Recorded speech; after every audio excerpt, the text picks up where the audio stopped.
welcome to Conversations with me, Dr Theo Blackmore, part of the Discover Voices Media Network.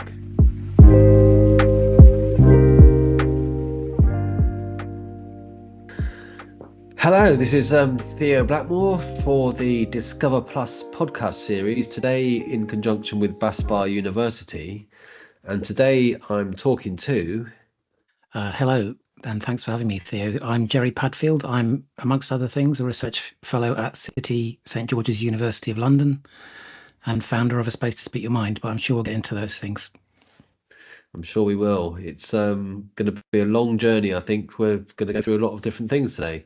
But the key theme, I think, is going to be around mental health and mental health issues. This is an area which is often overlooked in the disability studies field, and a lot of people who are describe themselves, perhaps you can tell me what the term is actually, because I've heard terms such as mental health service users or mental health survivors, or I don't know, the one in the press is mental health victims everywhere, but I don't know what you would describe mental health service users as. What terminology should we be using? Yeah, there's a big debate actually, and even around researchers like myself who have lived experience of mental health as to what we call ourselves, and people prefer different terms. Some people prefer lived experience, some people prefer survivor, or some people prefer service user or service refuser. So, I mean, it's basically whatever people feel comfortable with themselves. And actually, labels can be useful, but can also get in the way. So I think it's not so important that they're which particular label you subscribe to as to where you're coming from. Yeah, I agree. They do get in the way, and people just get confused by it sometimes, and it stops the debate. I was interested in one of the labels you used there, which was service refuser. Yeah, because it's not, I mean, I personally myself, I haven't been a service user as such for quite a long time, but that's because I've been through the services and I know what they can offer me. And actually, I don't think they've got anything to offer me. And I know there's a lot of people like that and colleagues that I've got that would call themselves service refusers as well, because, you know, getting into the criticism of the NHS maybe for another time or later in the show, I don't know. But anyway, it's basically there are certain things the NHS can offer you if you have a diagnosis of some sort of mental illness, and those things might help you or they might not. And actually, sometimes they might harm you. So I think personally, I will never use the mental health services again, but that doesn't mean that I don't have an ongoing struggle or issues with my mental health. It just means that I know what the NHS can offer me and that I don't want those services. You talk there about the NHS, because I know services traditionally come from the NHS or from social care, and I know that social care mental health services have just been decimated over many, many years. The numbers of service users who actually go through social services and social care services is really small these days. Many local authorities don't offer anything at all anymore, I don't think. You might have a better idea of that. It's totally stretched, and it's very hit and miss, and depends which individual you get as to what treatment you might get. The part of what the work I have been involved with, the lived experience work and co-production, is about trying to change those services and improve them, so they're informed by people's actual experiences, service users and service refusers, hopefully, about what might be a useful way of running those services that actually caters or provides a better service for more people, let's say. And so I would say that I'm pretty far down the road towards whatever recovery might mean. I do have a problem with the word recovery as well, but I think so. I don't want to say don't use your mental health services from the NHS or private services if you can afford that, whatever, or social care services. I just want to say that there are people for whom they've explored those options and they know, they're not, by and large, they're not any use to them anymore. But I am actively actually trying to change those services myself, because I think there should be something for people that is useful, and there are people that get a lot from the services that are there. So I don't want to totally, say they're useless. No. There are many people who do use those services, and there are many people who have a very different experience because they'll fit them and their personality and their headspace, as it were, the space that they're in. So that's great. So to go back in time then, what's your journey down to this path that you've arrived at today? It's a long one. Yeah, okay. So, I mean, basically, in my teenage years, I developed depression and anxiety, and in those days, I wouldn't have had even those words to say what they were. But I just thought there's something wrong with me. So I just kind of thought I was other and different and not worthy of living or existing. And it basically wiped out it turned my youth into an experience different from most of my contemporaries, let's say, because I've always been quite good academically, and I was meant to kind of, get good A levels, go to a good university, get a good job, etc., etc. But actually, what happened was I got more and more depressed. I ended up being sectioned, which, if people don't know, mental health sectioning means that you're taken into a hospital and not allowed to leave. But two doctors have to say that you are at risk of harming yourself or others, and you are not allowed to leave for a certain period of time, and then you get treatment in the hospital. And then I spent several years in different psychiatric institutions. At one point, I was told I would never leave psychiatric institutions. And then eventually I did leave some of these institutions, and I managed to live in the community. And over a period of over a decade at least, I managed to get myself to a place where I was able to go back into education and then get a job. My first job was a cleaner, but that was a big step for me, and get myself off benefits.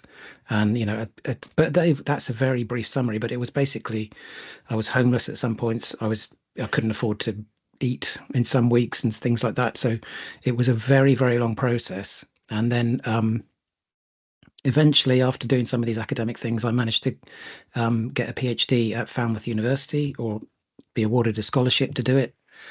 And my research was about community radio, because I'd got a job in community radio a couple of years before, and I just noticed that people coming through the doors, perhaps I should explain community radio here at this point as well. Community radio is kind of a concept where in the kind of late 90s, early 2000s, the UK government decided to allow community radio stations to exist, and they basically provide social gain and cater to communities that don't have traditional media. So that could be a rural community, it could be an ethnic community, it could be a religion or arts community that don't have a media that serve them very well. And so these radio stations are allowed to serve those communities, but they have to also provide social gain for those communities. So the one that I was attached to was in Falmouth in Cornwall, which is a small town. So it got its license on the basis of being a small rural community, and Cornwall basically has BBC Radio Cornwall, and that's it. And it provided a lot of social gain, and I've got a job as the studio manager. So I was there kind of training people, looking after the studios. And I noticed kind of anecdotally that people coming through the doors were getting things from this. Like I can think of one guy who came in and he was selectively mute. He didn't want to speak. He just wanted a show. He had his kind of personal assistant with him who kind of said what he wanted to do. And he just wanted to get a show on the air. He liked heavy metal. He wanted to play heavy metal songs, and then, go about his day. But then, like 6 months later, after training him and him going through the process of getting a show, I'm driving about in my car and I'm hearing him on the radio kind of giving shout outs to fans and doing heavy metal death growls and loving it. And I got a letter from his mum saying, it's really improved his quality of life, and he's come out of his shell, and he's like so much more confident than he used to be. So that's like one anecdote. And I noticed this across the board with people saying, it's the highlight of my week. I come in and do my show, and so it was really giving people something. But then also I was noticing that the people that were doing the shows, by and large, tended to be, of a similar ilk, people that already have a voice, if you like. So straight, white, middle-aged, middle-class men, and that kind of didn't sit well in my brain. So I wanted to do something about that. So when I had the chance to do a research project as a PhD, I wanted to address that. And then at the time, I didn't reveal to my supervisors of my PhD that I had a mental health history, but I kind of went down the mental health route because of that history. And I wanted to develop a show that got people who had a history of mental illness to have a radio show and to talk about whatever they wanted to talk about, and produce it themselves, record it themselves, write it themselves, present it themselves without kind of filter. and talk about mental health and break that taboo of hearing people who have open mental health history on the airwaves talking about mental health in a way that they feel comfortable doing. So that was called A Space to Speak Your Mind, and it's the radio show that I mentioned in the beginning. And but as a part of that process of doing that PhD is I realized that the knowledge that I had from my own mental health history was way more important and meaningful than the knowledge that I was getting from doing a PhD or all my academic achievements.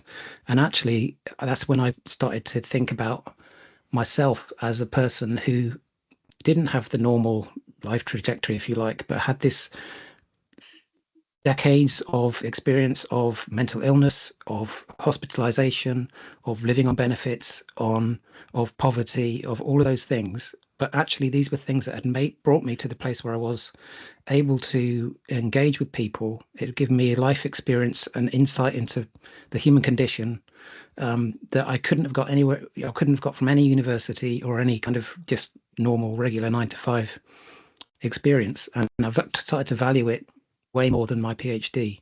And that's what led me into the lived experience work. So I've gone off on for 10 minutes there about a very long period of time, but that's kind of a summary of my trajectory to where I am now. It's quite an amazing story. You know, one of the things that I'm very interested in work that I do, or just which the things that occurs to me throughout my own personal journey, is why do some people manage to pull themselves out of the situation in which they find themselves, while other people aren't able to do that. I mean, I don't know what it is, something about the individual, something about their, I don't know, their background, their Yeah. environment, that I've got It's a no idea. mixture, I think, and some of it's random. And it's luck. I'm lucky enough that I have academic skills, and I always did. Before I got ill, I was selected. I went to grammar school, and I was, on that kind of path of maybe going to Oxford or Cambridge, but depression and anxiety got in the way and ruined my exam results, and then I just kind of stopped going to school, and I kind of just didn't get a job, and I was in a really bad place.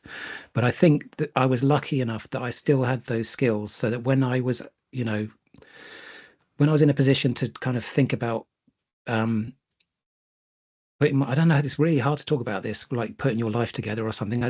These are really kind of judgmental terms, but conforming to what society wants. But just to make myself in a better place, I guess, I had those skills. I could go back to university and do a degree. And the people that I was in hospital with, that some of them are still on benefits, or some of them aren't with us anymore, sadly. But I think I'm lucky, and I acknowledge that I do have that potential to do a PhD and to conform to that academic thing that we all have to conform to if you do a PhD, as you'll know, is you have to kind of write well, access resources, present yourself well in a certain way, and actually I don't like that about academia. Like I say, that knowledge that I had from my mental health experiences, those people I was in the hospital with, they have that knowledge too, but because they're not able to present themselves in this way that is acceptable to academia or to working as a professional in the NHS or whatever it might be that I have done or I do, they're still kind of written off, but they're just the same as me. It's just that they don't have that academic surface layer, if you like, and that's something else that I want to change too, if I can, or do something towards it. Yeah, I mean, it's one of the things that we're working very hard with the We Are the People project, is trying to get people whose voices don't appear in academia or don't appear in academic research. Yeah, And part of the problem is the way that academic research is presented. So it's an academic paper, an academic book chapter, or an academic book. And if your way of expressing what it is that you want to talk about isn't through words, written yeah, words, then not even written words, it's written words in a very specific way, yeah, which is not intelligible to the vast majority of the population, let alone anybody else. yeah, So exactly. it's about trying to break away from that and break down those doors. Definitely. I did a tiny bit of that myself in my PhD, in that half of my thesis was presented as podcasts. So, and that was considered part of the thesis. So it wasn't just kind of add-on appendix. It was part of the work. But I did a practice PhD. There were other people in my cohort who handed in a set of vinyl records, so they were pushing it even further. And I think, especially in kind of practice PhDs, there is a big push to kind of get away from that, 500-page bound Yeah. document, dusty, sits on a dusty shelf, and no one ever reads it because it's impenetrable, and get towards something that's way more inclusive and is more engaging, I guess, with the wider public as well. Yeah, engaging and useful, because this Mm. is, well, there's a load of research which is really useful on a shelf somewhere with loads of dust on it. I did Yeah, read someone's PhD once, which was written like a crime novel, and that was quite interesting. But anyway, yeah, I yeah, mean, to touch on some of the stuff that you went through on your journey there, you talked about your teenage years and your teenage sort of depression and anxiety, and there's a big load of stuff going on at the moment, which you will have seen, no doubt, in most of the press about the escalating rates of teenage depression and teenage anxiety and teenage difficulties, essentially.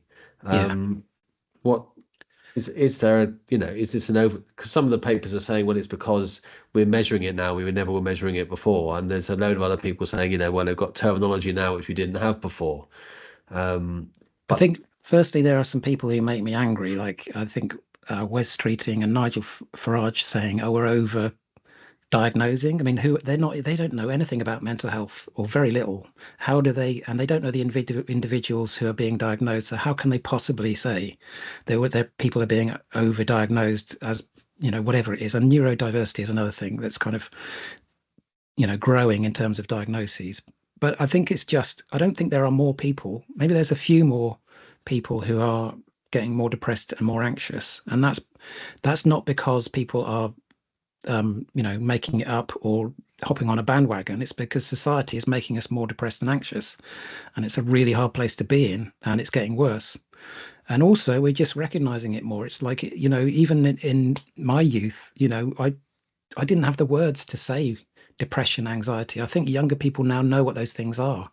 And I think that's a good thing. And to recognize the extent of what we're dealing with is a good thing too, because I'm sure the levels haven't risen in the numbers that the diagnoses have. I just think we're recognizing that, um, you know, people are suffering. And in the past, in like the generation before mine, my parents would have just suppressed it all. And like either they would have you know, killed themselves, or they would have like just gone along in their lives feeling rubbish for their entire lives, but not actually dealing with it or taking it out on others or using substances, and these are just so it was hidden. And now some of it's coming out a bit, and there's way more to come out, I think. And I think that's a good thing because if we don't actually look squarely in the face the problem we're dealing with, then we can't deal with it properly. We can just pretend it doesn't exist, which is what basically some of these politicians are advocating for, is to go back to that situation where we just suppressed it or pretended it wasn't there, but it is there and it's always been there. And and why is it there? And I think, along the lines of the social model, it's like, what's disabling people, what's depressing people. For me, like the knowledge of mental health is that it's a massive red flag of what's going wrong. What are we doing wrong that so many people, like 1 in 4 of us, are going to be depressed in our lives? What's wrong with society? That's not right, is it? What rather than say it doesn't exist, or even rather than say here, have antidepressants or have these medications, why don't we deal with the root of the problem, which is that we're living lives that make us ill, and that's really bad and wrong. For me, I think we're just running away from that. We're scared of addressing that as the issue. It makes us ill to live these lives. So let's change the way we live our lives. That makes sense to me, rather than give out pills to help you forget that your life is not going well or you don't like it, or suppress it and it comes out in other ways. That's a job, isn't it? That's a big old Yeah, job. It's kind of a fundamental restructuring of society. Back in the day, the social model of disability came from, as you will know, from an organisation called the Union of Physically Impaired Against Segregation, and one of the key movers and shakers in that was Vic Finkelstein, and core to their kind of manifesto and core to their understanding about disability is the way that society is structured. It's society that disables people who have impairments. And the notion there is that what we need to do is actually fundamentally tip over society and fundamentally change society from the ground up. Yeah. And a lot of that was about capitalism, and a lot of it was anti-capitalist, and a lot of it is branded consequently by people like the right-wing press and right-wing politicians as being just left-wing propaganda. The new word is not new anymore, but the latest word being woke. Everyone's Mm. being too woke about it, and which is a word I absolutely despise. But that's the order of the day. Maybe is how do you flip everything so that it can be more of a welcoming world for everybody. It's not, basically these things will not go away until we address that root cause. And I don't care, if it's woke or whatever it is. I think, that is the reality of it. And it's not a reality that I just say, like, I am an academic, but like as a kind of like stroking my chin. Oh, this is the way it is. It's like a hard-lived thing, reality. I've had to face it. I've had to deal with it in my own life to exist. If I hadn't overcome that in my own life, I wouldn't be here anymore, because I have made attempts not to be here anymore. And it's only through accepting truth and reality that you're able to kind of continue. And the reality is that I obviously have tendencies towards depression and anxiety and these other kind of things, which some people might label as a weakness, but I see as kind of a strength. I feel like I'm sensitive to things in society that are going wrong. And I think people who are labeled as mentally ill, which is another thing that, you know, is another contentious thing, because I'm not even sure I'd like these diagnoses or labeling people mentally ill. But, I think that people are sensitive to things that are wrong in society by and large. There are some kind of physical reasons for mental health problems too, but by and large, they're people who can't fit into the way society wants them to, and society doesn't like it. And it's the answer to me has to be, you have to change society. You have to, you know the potential of people who have been written off and left in psychiatric hospitals, up until fairly recently, their whole lives, people were just left in psychiatric hospitals. And these are people who have, like, like me, they could have done a PhD, they could have lived lives that could have, it's the knowledge and the potential and the kind of humor and the just humanness of all these people that has been, like, wasted and or just written off as not real people, not full people, like, what we are, who don't have those problems. And that's just awful. And I don't care if you want to call me woke for saying that, because it's the reality as far as I'm concerned. Yeah, I mean the word woke is a despicable word, and to me, my sort of response to it is always, well, what's the opposite? The opposite is asleep, and I'd rather be woke than asleep. Yeah. I saw something the other day which made me think, actually, which was just an Instagram post, I think, and it was just somebody put up that back in the day, prehistoric man made on average 2,500 decisions per day. Today, it's more like 30,500 decisions per day. Our world is Yeah. very full. Our lives are very full. And to our physiology, our brains, our bodies have not changed. Yeah. So we developed in a situation where we were dealing with very small number of issues every single day, and now it's literally tens of thousands. And so Exactly. we're not built for the world in which we live. It's We're not. we've all got phones, we've all got computers, we've all got telly. It's just we're bombarded at all times by this kind of ideal of what it is we should be in this place that we should be conforming to, run by Yeah. billionaires. And that accounts for some of the rise in, numbers of people being diagnosed with mental health problems. It's because, a smartphone is basically an anxiety machine. It's like, if you want to get anxiety, get a smartphone, because that will do it for you. It's ping, ping, ping, notification, notification, notification. This is what everyone else is up to. Everyone's doing better than you. Look at all these achievements that your friends are having. Look at all these people that are getting on and doing the things that you want to do.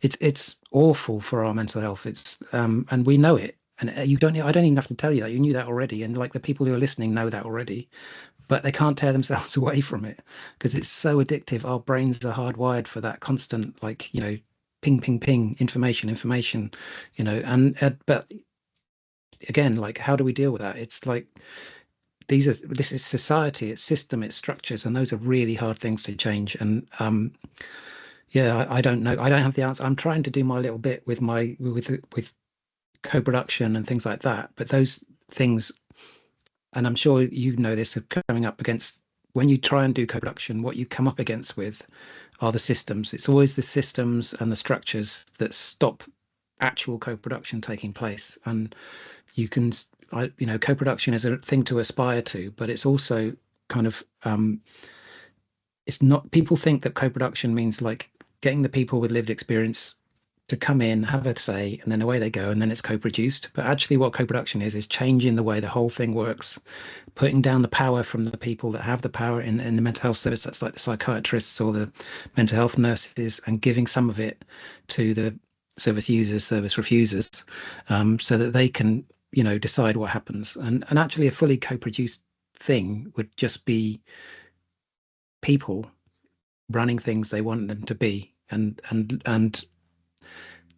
it's the NHS, it's academia, it's those massive institutions and structures and systems that have existed. Well, the academia goes back to medieval times. So how do you push that in a direction that's more inclusive, more respectful of disability, neurodiversity, all these things?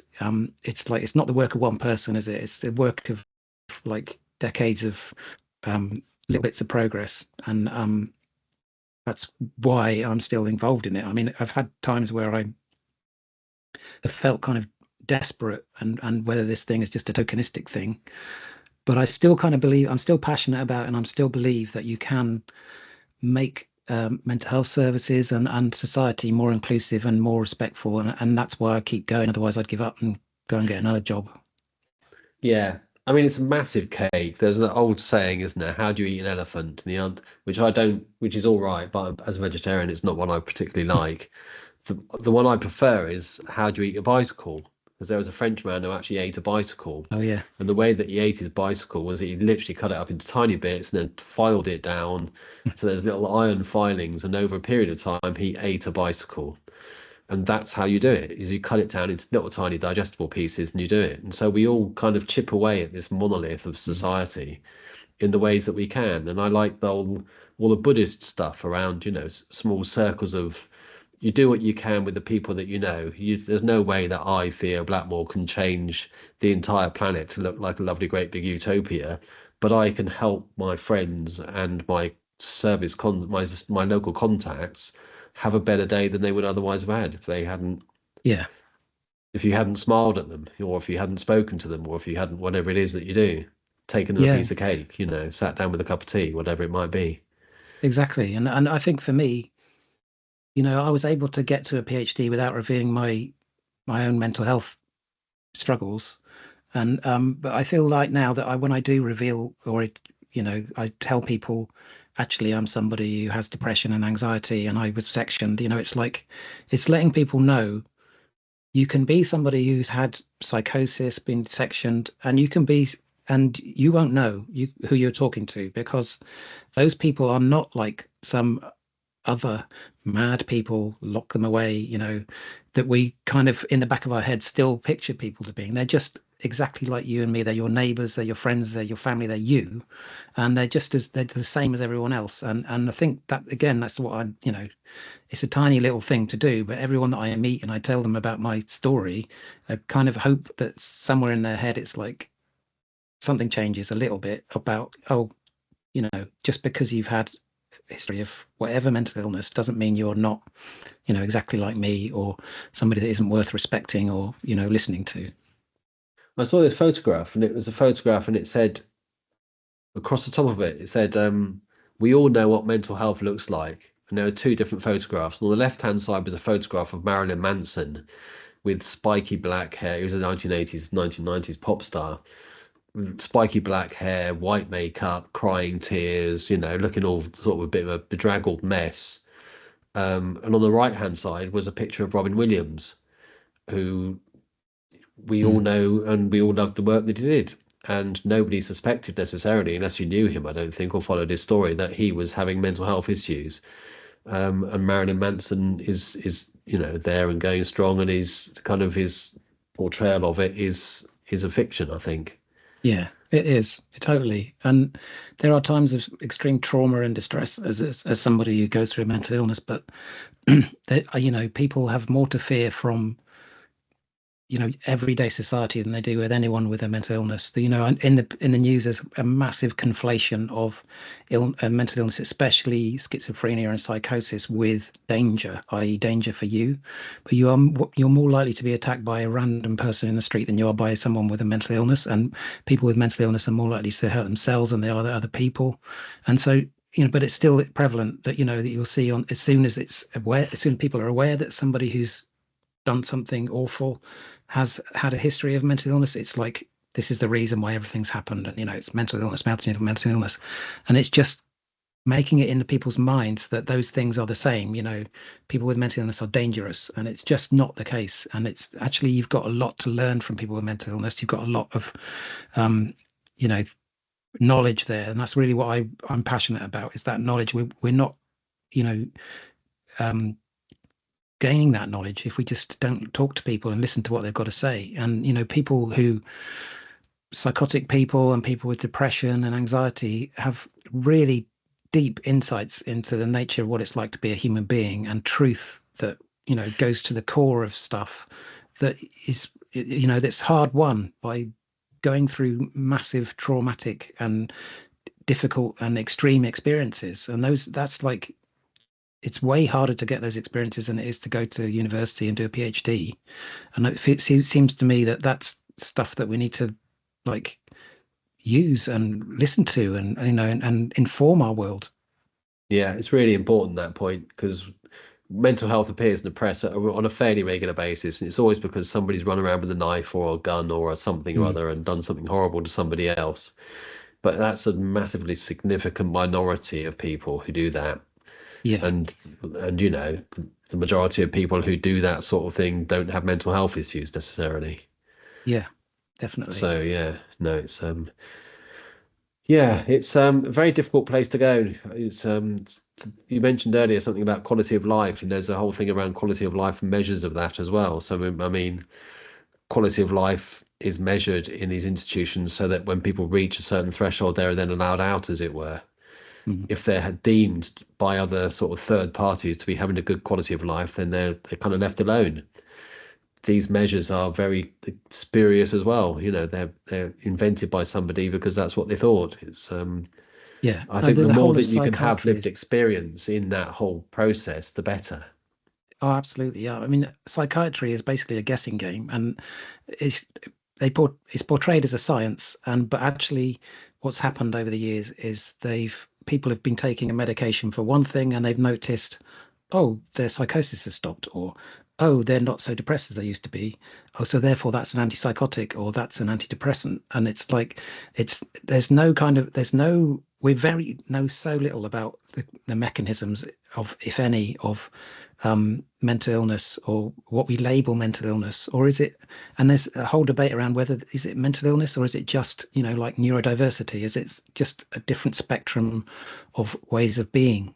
And what makes it difficult, again, coming back to the social model, is that it's not okay to be depressed or psychotic in this society. If it was okay, then it wouldn't be an illness, it wouldn't be a disorder, and it wouldn't need treatment. Or people might feel well enough that they didn't get trauma. They'd be able to live with their kind of other kind of ways of thinking. So it's psychiatry and mental illness is a really, it's a kind of, we're so early in the kind of understanding of it, and I think lived experience is one of the ways. We're better to get the information about what it's like to have a mental illness than to talk to people who've got them. Who knows better than that? But actually, what we do is we go to psychiatrists who have read the DSM-5 or DSM-6 now. Well, I forget where we are, which is basically a book of the current disorders as described by an organization in America. There's a British one as well, but generally everything stems from the DSM-6. And those people are massively influenced by pharmacological companies to include certain things and exclude other things. So things like personality disorders, and they're very contentious diagnoses and they're in there because the pharmacological companies want them to be in there so that they can prescribe drugs for them, or by and large. I mean, that's a very contentious statement to make as well, so maybe you should don't leave that one in there. But there is, what I'm saying is there's kind of a lobby of pharmacological companies that want certain diagnoses to exist, or separating out minute differences in diagnoses of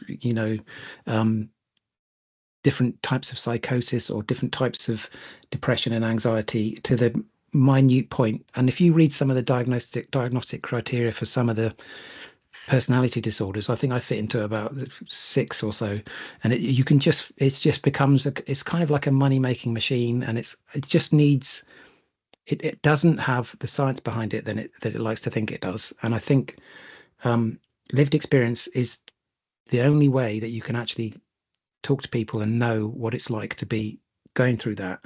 And for me, that's where the knowledge is, and it's not in the DSM-6. It's not with the psychiatrists. It's not with the pharmacological companies. It's with the people who are being labelled as mentally ill or being labelled with different diagnoses. Some of that will have to be edited. Yeah, it might be. We'll see. But it's the one of the big issues, I think, is about the thing around lived experience. So we all talk about it now like it's common knowledge. We all know what that means. And co-production as well is also a term that we all use and bandy about quite a lot. But the lived experience, the history of lived experience being involved or having any influence on anything is really, really new. It's certainly within my lifetime. It's within the last 20 or 30 years even. So it's a brand new kind of way of looking at the world, and it will have impacts, but we may not see that. Those impacts might be in 100, 200 years' time, when lived experience becomes much more a part of a process. Definitely. At the moment, it's still very new, and co-production is still very new. I think there's so many different understandings of what co-production is. For me, it's like get people in at very early stages and say, right, we want to do something. What should we do? Rather than, hey, look, we're going to do this thing. What do you think about it?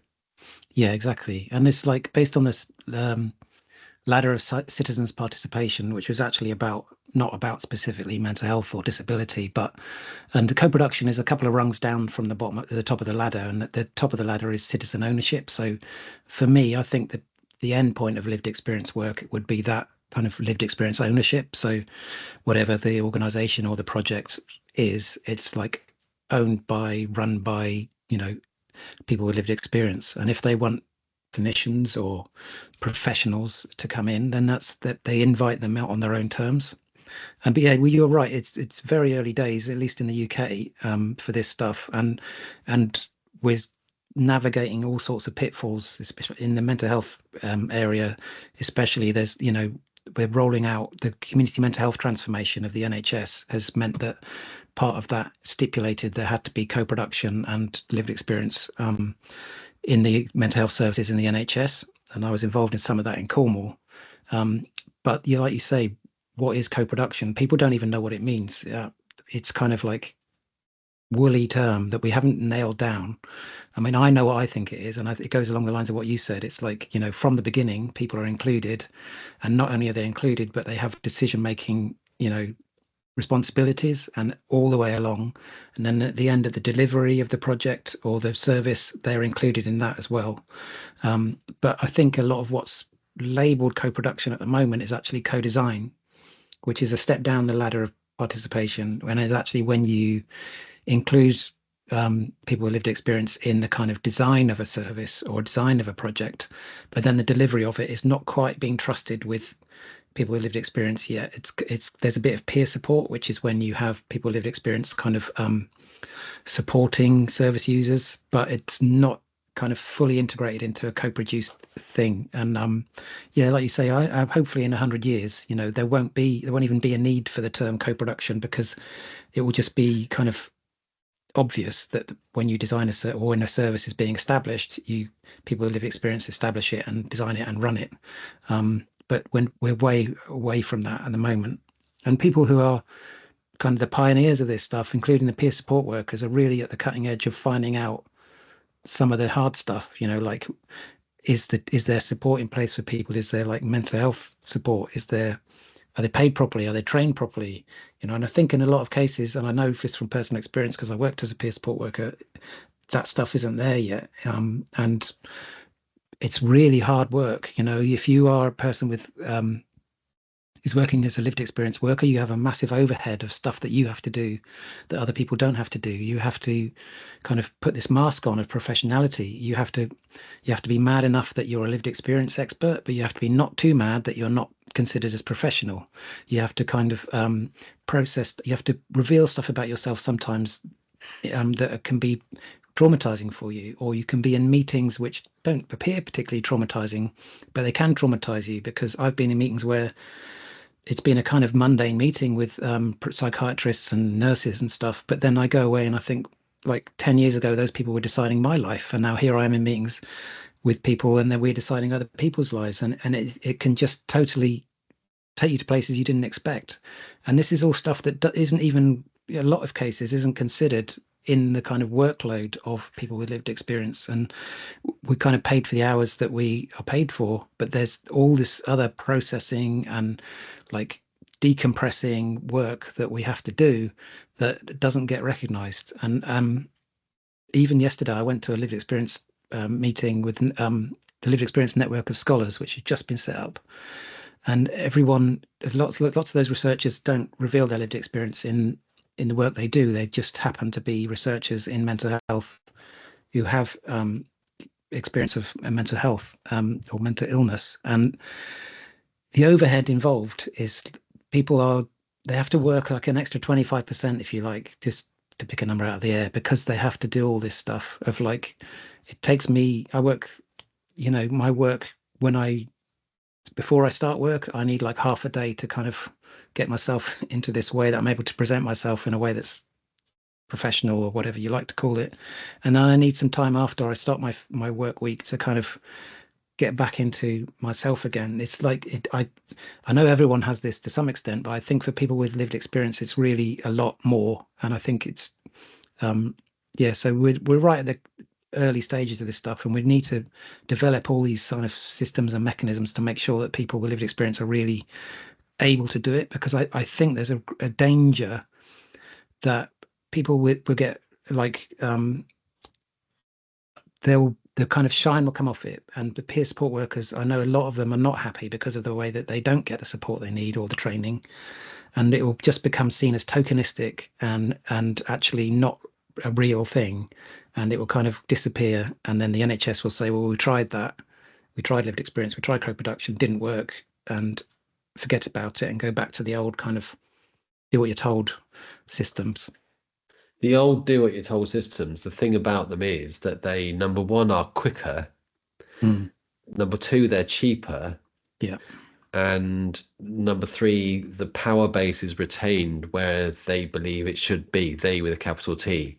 Yeah. So if you've got a great big systemic organization, hierarchical and very paternalistic, something like the NHS or the social services or whatever it might be, asking them to give up power, which is what you're essentially doing through a co-productive process, to people who they recognize as needing provision, needing services, and therefore needing something to bring them up to this stage of inverted commas normal with a good quality of life, is really problematic. And it's all constructed in this way of, it's constructed in a way of us and them, isn't it? So it's constructed in a way of, hey, look, we know best, we're the professionals. In the NHS, I've got 28,000 years training.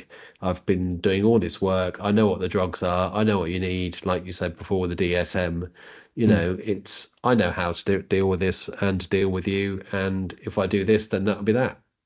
Yeah, absolutely. I would say that I think we're in this transition phase, but I think ultimately, if we did get to a point where we are co-producing, it would be quicker and it would be cheaper, because you wouldn't have the kind of problems of complaints or people just not getting anything out of it. A lot of people go to like talking therapies, and then when they asked, how was it for you? They go, yeah, brilliant. Thank you. Amazing. Thank you so much. But actually inside they're thinking, well, I didn't do anything for me, but they're just grateful that they actually got something. So I think if we did get to a point where co-production was actually effective and authentic, I think the systems would be would be cheaper and quicker. And hopefully that we can get through this transition phase where there are all these power struggles and, you know, psychiatrists with 22,000 years, was it, training, you said, Yeah, something like who that. are struggling with giving up their power, that, you know, to a point where they see the AT, big T, see that the reason, the logic behind this, and that they must, some of the theys must have seen the logic because they've written it into the new NHS kind of guidelines that this stuff has to be there. So there must be a kind of you know, a kind of light bulb moment with somebody when actually this stuff makes sense and they've adopted it. But I think there will be a point where 5, 10 years down the line, where they're going to reassess and go, did this work? And if there's a danger that if it didn't work, and then possibly it might not work, not because it's not a good idea, but because they haven't implemented it or done it authentically, that they'll get rid of it and move on to the next thing, wherever that might be. Yeah, and for me, my hope or my kind of belief in the future is it's all with the youth. And the young people growing up today have much different understandings of all the stuff that I went through. Back in the 1980s, growing up in Cornwall was a very different experience from what it is now. I've got a friend who came out as gay, but only could only do that in the safety of their own space after they'd left school and dropped everything off behind them, because it was a very different environment growing up then back in those days. And I think the youth of today are much more accepting, much more understanding, and have a much deeper depth of knowledge than we ever did. And Yeah. those people are the professionals of tomorrow. So hopefully they'll carry that with them. Yeah, definitely. I do think the younger generation, by and large, I mean, there are obviously provisos with the whole rise of Andrew Tate and so on, but you know, I think by and large they are much more kind of open-minded about all sorts of things, about that mental health, disability, gender fluidity, Yeah, sexuality. You know, yeah, it's not like if someone came out at school when I was at, no one came out when I was at school, because if they did, likewise. they would have had to leave the school. And Yeah, I think that hopefully that's not the case. I'm sure it's still not easy being a gay young no, person, but I hopefully it's not quite as bad as it was like when we were younger. Yeah. yeah.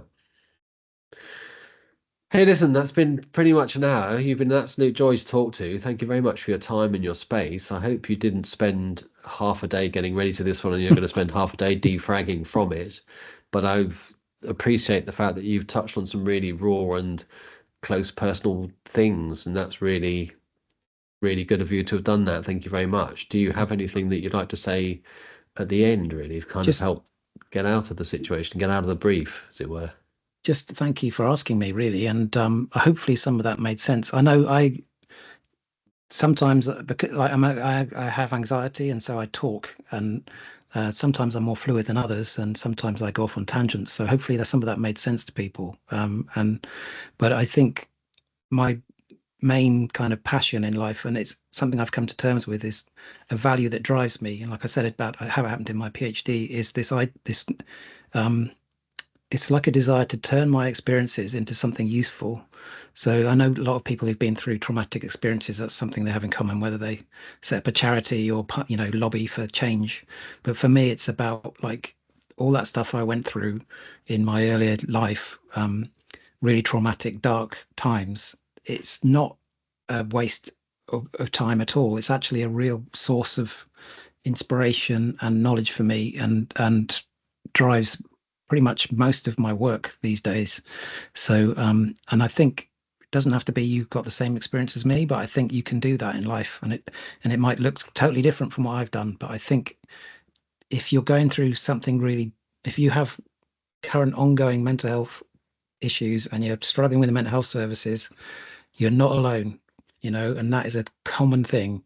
And because people in the press are saying you're overdiagnosed and this is not real, that's not true either. Okay, it's a valid experience, and it's not a worthless experience. It's a worthwhile experience. It's something that society needs to hear from you about.